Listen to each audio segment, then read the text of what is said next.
All right, everybody, continuing on the superset series. We're gonna do a shoulder superset. We're gonna do dumbbell side lateral into dumbbell front dumbbell raise. So a bit of a burnout exercise. So I would do this probably mid to end of your shoulder day. Or if you're doing like your push day, I would do this right after all your chest exercises to really get the kind of the shoulders engaged a little bit. More of a burnout. This particular kind of superset, I would just go to failure each one.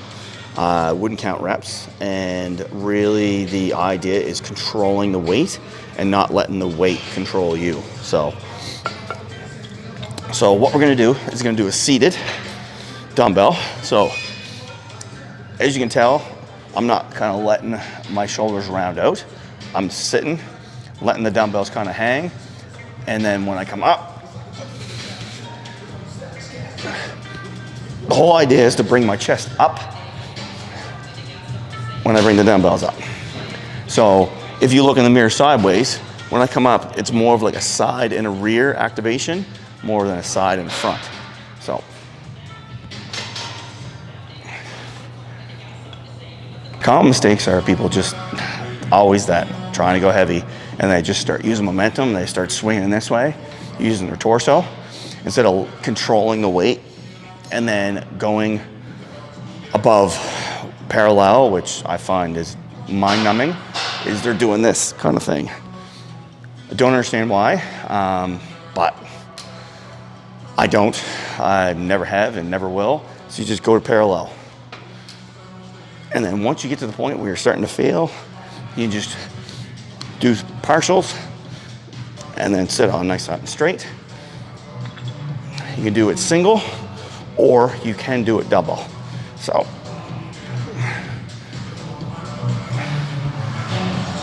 this one is, you can tell when I'm coming up with my pinkies raised up in the air. And I'm only coming to the my hands are directly in front of my shoulder. The big thing is when you're coming up, it's like you're pouring water.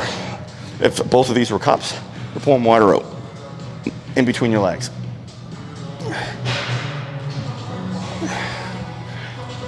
And you can tell I'm controlling the weight. I'm not letting the weight.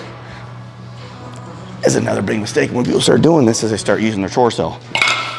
And you're not going to get any growth that way because you're just using their torso. So like I said, another massive pump you're going to get with this one. Another thing I'd like to kind of touch on is if you guys kind of even look at my very first video when I started my YouTube channel for basically helping you guys, is I'm here to help. I'm here to kind of go over the misinformation that is out there on social media. And unfortunately with social media is freedom of speech and blah, blah, blah, blah. People can post whatever the hell they want and have really no backing to that. They can have flashy editing and flashy this and flashy that and pictures of this and pictures of that. But at the end of the day, you got to look at, A, do they have the body that you're looking for? Like me coming up, I would never go to a guy in the gym that didn't have the physique that I wanted.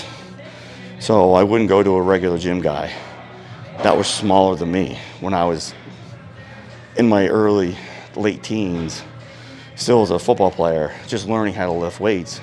I wouldn't go to him and be like, hey man, can you show me how to do squats or bench press? No, I go to the guy that was 250 pounds, 260 pounds and looked huge.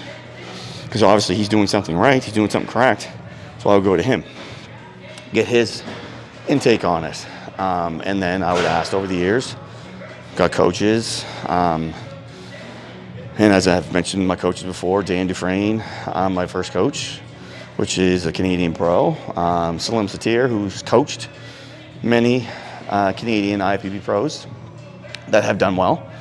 And the late great Joe Meadows was my last coach. So I've had a lot of people in my corner and have had a lot of good talks with great bodybuilders over the years that have shared their knowledge and shared their kind of input into training. And that's what this community is. And a lot of people have that misconception that, oh my God, this guy has this secret formula and the only way he looks like that is because he's taking steroids or PEDs. That's the only way he can look like that. It's not the case. It's just, when you go backstage at a pro show, you can definitely see there is a divide. There's a divide of people that are family men or family women, sorry, and have their the morals and stuff like that, and they're only there because they love the sport. And we all talk to each other. We all would talk about training and how this training did this, and kind of give our advice. And we weren't there to put each other down. We were there to kind of boost each other up. But then there is the other flip of that coin, that a lot of people are there just for Instagram and picking up, and it's almost like a nightclub. You see them trying to pick other people up backstage, or as we're all getting our spray tan put on, they're trying to talk each other up. It's it was kind of hilarious to me. I used to pay for my wife to come backstage just to be back there with me, and a lot of other pros that I hung out with did the same. So we were all there just because we love the sport, we love to train, we love the atmosphere, and we like sharing our knowledge with each other. And that's what I'm trying to do with you guys, is the knowledge that everyone thinks is a secret Bible that we all share. As soon as we get that pro card, it's just a piece of paper saying we're a pro. It doesn't change anybody. It doesn't change who you are. It's just, you're still the same person. You just have a pro card. That's it. So anyways, if you guys like my channel, great. Subscribe, and I will put out as much information as I possibly can to help you out.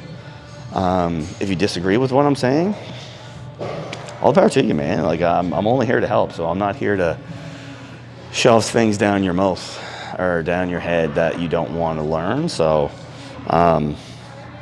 ask the questions, and I will provide as much answers as I can. But if you don't like it, change the channel.